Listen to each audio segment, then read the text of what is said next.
isn't that really what politics is about? That you can really be a voice for those who don't have their own, and what could I do in my life that could be about really elevating the voices and perspectives of those who just don't have a shot at doing that. Betty and I were friends in our elementary school years. We often rode the streetcar together down Taraval, the El Taraval line, and we would chat as girls do. I connect Betty with immigrant parents who ran a laundry, and their commitment to work, the sense of work ethic that they instilled in her. I grew up as one of 6 children to immigrant parents who operated a laundry and dry cleaning business in San Francisco. It was a wonderful, wonderful childhood, working in the family business. Of course, for any family business, the kids are the best employees. When I look at my parents, obviously the high work ethic was so instilled in each of us. And I remember my father, I can still hear him telling each of us today, you know, just really be as resourceful as you can, learn as much as you can. If one can combine really values with intelligence, and she's also got a lot of street sense, you have a real winner. After graduate school, I went to Sacramento. I was serving on a fellowship with the Senate Health and Human Services Committee, and there were no women and no staff of color who were serving as fiscal advisors to any of our legislators. I decided that I wanted to change that. Betty was in the State Senate Fellowship Program. I was fresh out of the Choral Fellowship. We were 2 young women being introduced to the world of politics by an amazing mentor, former Congresswoman, Ambassador Diane Watson. Carol Migden was appointed as chair of the Appropriations Committee in the State Assembly and was putting together a staff, and lo and behold. And Betty dealt with complicated issues with ease, and it was Betty's reputation working with both Democrats and Republicans for years that endeared her to the legislators. But when I think about really the work that we do, you think about the allocation of resources, you begin to think about, are they being allocated equitably? Are they really touching, you know, the people who are the most in need?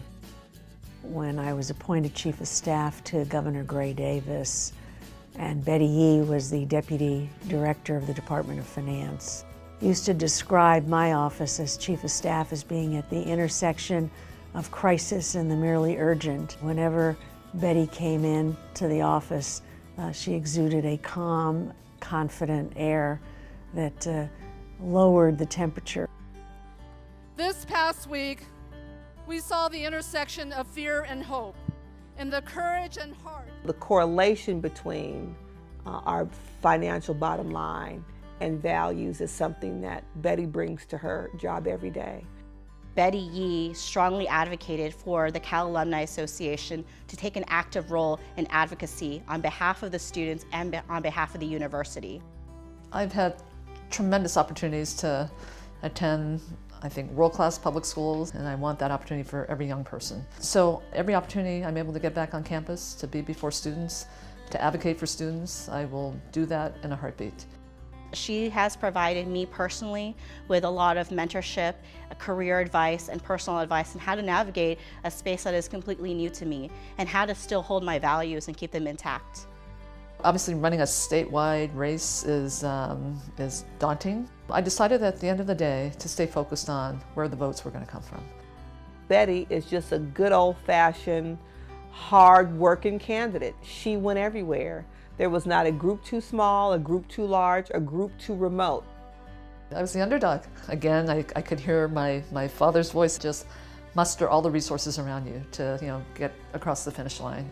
And that's exactly what we did. She has this innate ability to connect with people. I mean, people will say she's a wonk. Okay, so she's a wonk, but she's one of the warmest wonks you'll ever meet in your life. So it was just a very, very enriching experience going around the state, making that connection, so that when I went back the second time, it was like I was a part of the family. She'll stand behind workers by walking a picket line, by making phone calls to employers. That's not something that everyone will do for workers. I was tremendously honored to get UFCW's support, but I looked at that endorsement as something even more special than just the organization. UFCW represents to me the middle class. Every time we've called Betty for help, She's always been there for us and our members. If we ever needed her on a picket line, she would be with us shoulder to shoulder.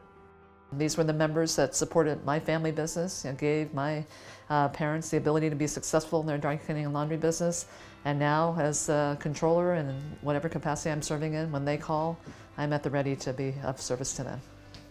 Betty's role on the board of CalPERS and CalSTRS is to help push and prod to make sure they are activists, appropriate activists, to address some of the leading issues of the world.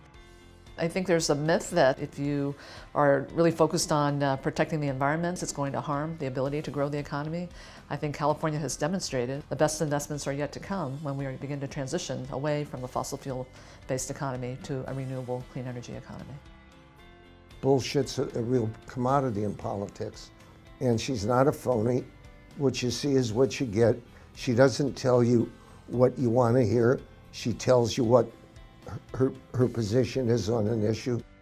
Her public persona and her private persona are one and the same. She's very funny. She's serious, but there's that wonderful combination. This is, I must tell you personally, I'll say it publicly, is the greatest blessing in my life. I didn't fall in love with her, I ascended in love with her. Achieved new heights in terms of the meaning of a relationship. My husband, Stephen, did travel with me throughout the state. It was an enriching experience being able to have someone who's right by your side. I have to say, it makes for a very happy marriage today. If she wants to run for another office someday, I'm in 110%, and I'm not the only one. Betty is the bomb, and why I'm proud to both call her a friend and proud to be in a state where we elect smart women to statewide office. She's perhaps the most intelligent, well-prepared controller that the state of California has ever had.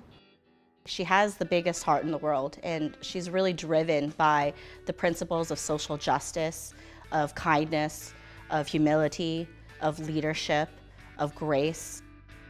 Betty Yee was taught and knew what hard work can do, and more importantly, staying true to your values and to your principles. She, to this day, has never forgotten the way she was raised. The Person of the Year only gets to be Person of the Year when there is an ability to work with those who share values.